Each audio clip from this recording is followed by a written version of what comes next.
Ja som Erika a ja som tá pacientka, ktorá sa lieči s veľkými úspechmi konopou a je veľmi ťažké byť neustále v tejto anonymite. Takže som to ja a veľmi mi konopa pomáha pri tom utrpení, čiže zmierňuje sa mi, neskonale sa mi zmierňuje tá bolesť, ktorú mám a rôzne iné symptómy. No, poisťovňa mi to nechce preplatiť, pretože napísali jednu vetu, údajne je tu dostatok alternatív, čo nie je pravda. Oni sa tým ďalej s vami nedebatujú. Ja som tú matematiku vysvetľovala, že ten pacient má invalidný dôchodok okolo tých, to je približne taký priemer 280–288 eur. A teraz ja by som potrebovala ozaj 3 takéto fľaštičky. Úplne najlepšie by som si potrebovala to sama vypestovať a úplne najlepšie by som si potrebovala to niekde dať spraviť. Úplne jednoduchá samoliežba.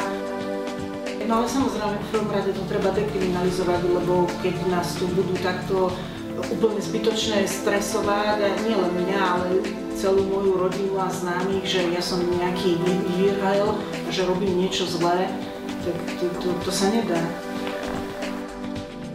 Lekári sa hlavne boja aj o konope rozprávať a boja sa ísť do informácií, o ktorých vedia málo a keď tak vedia negatívne veci. Erika, o tom ani nerozmýšľajte, to je nebezpečná návyková droga, to skončíte veľmi zle, čiže väčšinou sa stretávam stále s takýmto názorom.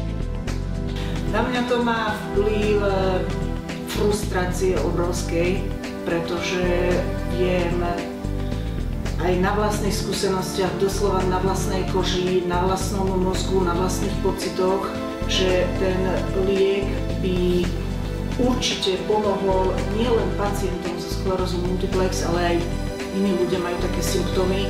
Čiže je to obrovská frustrácia a sú to aj depresie. Áno, je to taký smutok, zúfalosť. Tá situácia je zúfalá. Pretože ja vidím tých ľudí, ktorí strašne trpia, viem, že by si mohli pomôcť a nie je to možné. Pacientom teda odkazujem, že je lepšie ilegálne sa cítiť dobre, ako legálne trpieť. Lebo to, čo sa tu zatiaľ na pacientoch so sklerózou multiplex, ale aj na iných robí, tak často je to v dobrej viere a v dobrej nádeji, je to legálne mučenie.